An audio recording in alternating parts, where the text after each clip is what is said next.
It's the most wonderful time of the year. Not Christmas, the transfer window. That's right, ladies and gentlemen. Welcome back to, what's my YouTube channel called? Football Therapy. I've only said it thousands of times. With me, your host, Jan. Yeah, I hope you're doing well. I really do hope that. And welcome back to Chelsea News. Of course, we are still in the midst of a January transfer window and an existential footballing crisis. What are we doing? What are we? Loads of players need to go. Lots of players are coming in, but it's exciting times. We've got a potential front three soon of Kai Havertz, Mykhailo Mudryk, João Felix. Huh? What's happening? You know, Reece James, Ben Chilwell could be back. You know, Badiashile looks good. Wesley Fofana's training. I love him. Do you? Good. I'm hoping you said yes. So, you know, positive times ahoy, but still, we are all still sweating on a true right-back alternative, which Cesar Azpilicueta must be thinking, why didn't I just go to Barcelona?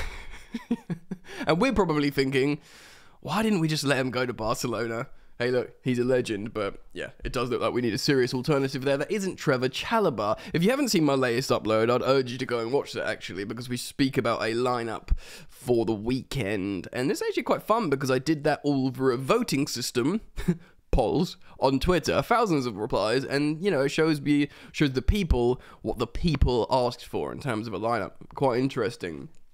Today, we are talking about a midfielder. Chelsea is still looking at a midfielder. And to continue the theme, and to continue the meme, we're looking at Moises Caicedo. Of course, the central midfielder of, you guessed it, drumroll please, Brighton. From Golden Boy World Cup winner Enzo Fernandez to Caicedo. And if we know one thing about Brighton is they like pulling our pants down. I mean, in many ways, we like pulling theirs down, which is starting to sound like a peculiar ritual to each other. But hey, as long as you love each other. Sorry. I apologize. Look. We've obviously taken most things from Brighton, but, you know, they seem to be cooking us with transfer fees and release fees, and Cucurella cost 62 million, and at the moment he's being kept out the side by a teenage central midfielder playing in his native position, left back. So, you know, it's very, very tricky. We're going to talk about Caicedo. Hopefully, you guys know about him and are, you know, happy about him, and there's potentiality. It does look like Chelsea are going to go in for a midfielder regardless. He is a hipster's choice, Caicedo. Of course, the Ecuadorian had a good World Cup. He's looked good going into the Brighton side. I think being like the ready-made replacement for Yves Bissouma probably cost them nothing, and they want to sell him for £75 million. That's right, ladies and gentlemen, we're going to talk about that today with an update from Ben Jacobs. Quick housework. Please do drop a like on the video. Huh? Takes a second, and thank you for subscribing, and let's talk about this. So let's read what Ben Jacobs, the CBS reporter, has to say on Twitter, and we'll react accordingly. And it doesn't get the juices flowing for me, and maybe it's because I'm, you know, pushing mid-30s now. I'm a bit of a boomer, and I just maybe don't get it. Brighton now wants £75 million plus for Moises Caicedo. In January, the CEO, Paul Barber, who, by the way, this geezer is always talking to, like, the media. He likes, you know, getting involved, getting amongst it. So he's spoken to Ben Jacobs directly. He tells Ben that he would understand if Caicedo wants to move, but won't sell him in January unless their valuation is met. CFC have but you know, Brighton are going very well, by the way. They are just doing very well. They were amazingly set up by Graham Potter. He left them in the top 4 position when he came to Chelsea, lest we forget. And though not in the top 4 now, they are doing very well under De Zerbi, and they do deserve it, to use that joke. So why would they want to derail it when they've made loads of money recently? You know, they make a lot of money. They sold Ben White to Arsenal for a lot of money. They sold Bissouma probably for a decent amount of money. I can't remember how much they sold him for. Certainly made a lot of money out of Cucurella. They're bringing in ready-made replacements, seemingly upgrades, and just doing really well. You know, they made a lot of money out of us for the releasement of Graham Potter and staff as well. So why would they want to derail a good season when they've made loads of peas? They wouldn't, unless you spend £75 million on Caicedo. So Chelsea have an excellent relationship with Brighton and have tested the water around 65 million. Even that, bro, I'm having a bit of a crisis. Not much, because I'm having a good time still. Like, you know, Chelsea are moving in the right direction. You know, we're hearing good things from other people, you know, the Shakhtar CEO. It turns out we didn't pay silly money for Mudryk. It turns out he's on actually relatively low wages and on a really, really long deal as a dedicated, talented young player. And there's loads of this across the board. Smart stuff, really compelling stuff, inspiring stuff. And throughout the last couple of days, there's been multiple articles, publications, you know, media broadcasts talking about how actually Chelsea aren't breaching financial fair play. And although this is unsustainable spend for us, considering where we are and how we're doing long contracts, blah, blah, blah, blah, blah, blah, it's actually fine. We're not on breach of financial fair play, which of course upsets rival fans who see Chelsea spending like, Todd Boehly's, you know, playing FIFA career mode and breaking the rules and cheating. It's simply not the case. We are not cheating. Everything is in order. Chelsea's ownership are businessmen, intelligent businessmen. Clearlake Capital, which is the money man behind the Chelsea ownership, led by, of course, Bedelik Bali, who we see all over the gaff with Todd Boehly. He's on top of it. He's like a financial man, and he's like, yeah, no issues, we're cool. Despite all that positivity, I just feel like constantly going to Brighton for players and spending 65, 75 million pounds for these kind of players, it just leaves a sour taste in the mouth. Maybe because it's like making the market mutilated, and obviously rival fans will be like, guys, what are you doing here? You're screwing up the market for all of us. You're paying this amount for these kind of players, which is kind of true. I mean, before we carry on reading on this thread by Ben Jacobs, I'm looking at a scouting report, Caicedo, and it's not great. It's not great. Like, he's got 4 metrics over the 90th percentile, and even those aren't really high. Aerials in the midfield, good, I guess. I don't think he's particularly tall. And he's played quite a lot of minutes. His pass completion, long, is okay. He doesn't pass offside much. But then, like, he's sort of like pretty good at tackling dribblers.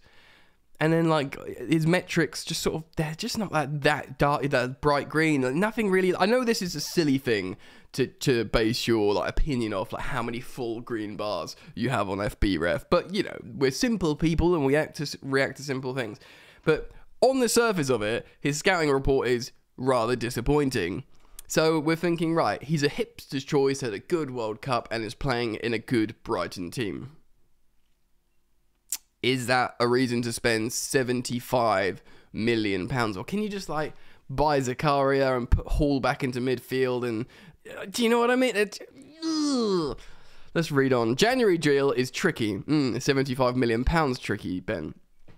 It will involve paying above Caicedo's market value, indeed, especially with Brighton under no pressure to sell, and Brighton may add a Leandro Trossard fee before the window shuts after solidifying their position to keep Caicedo to at least the summer.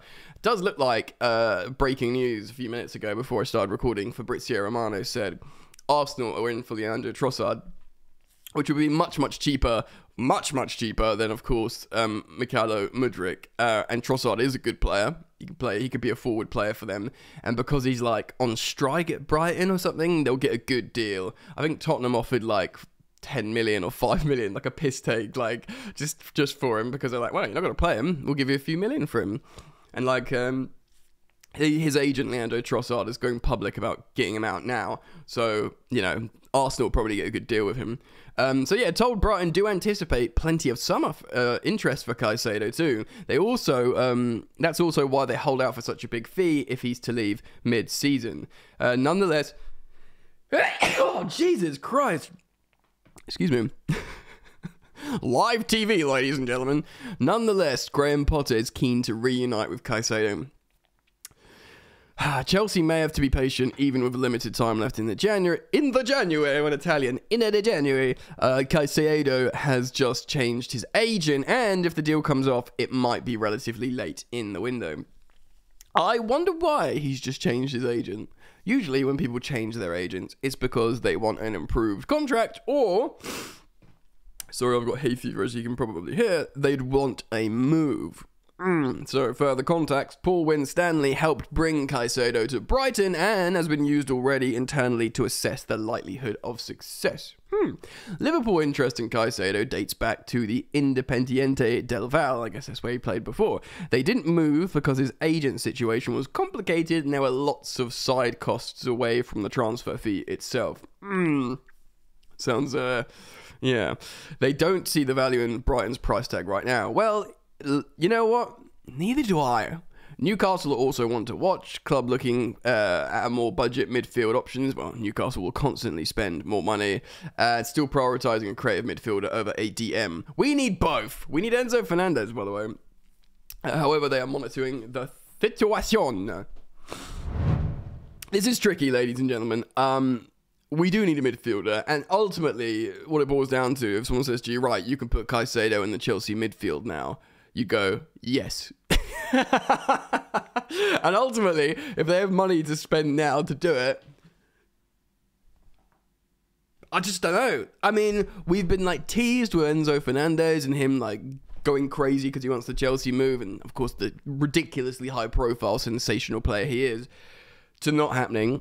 But then having the excitement and thrill of the Mykhailo Mudryk hijack and the dopamine hit that we so needed this season because we're not getting on the pitch. So we're like, okay, we've mudded Arsenal. Ooh, okay, the transfer fee wasn't that high. Oh, okay, the wages are quite low. Oh, he signed an 8.5-year deal. Exciting. Exciting. So that's nice. But despite that, we need a right back up. And it's a very difficult position to fill because you have to try and entice someone in who's going to be better than Azpilicueta and Trevor Chalobah and whoever you want to play at wing back, like Sterling or, you know, Loftus-Cheek.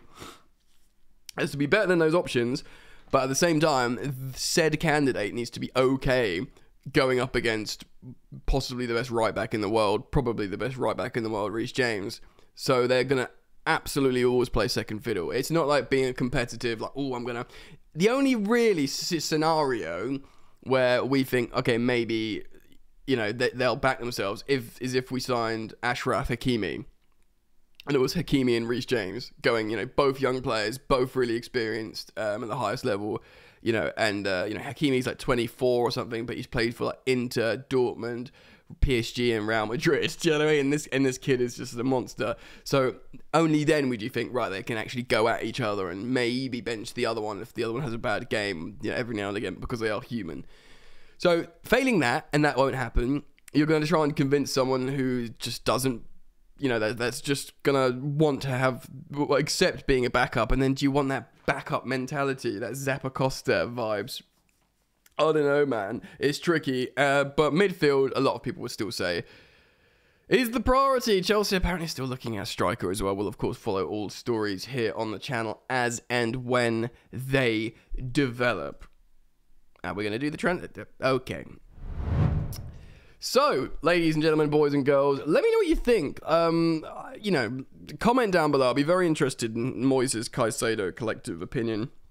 I think a lot of people do like and subscribe, by the way. I do think a lot of people will think it's not worth the money.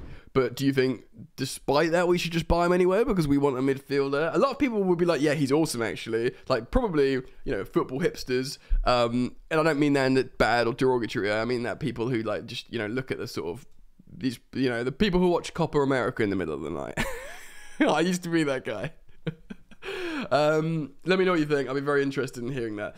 I'm going to wrap it up here, but keep it locked, turn the bell on, because of course this is the transfer window and stuff pops off all the ruddy time. So yeah, see you very soon. Love you, bye.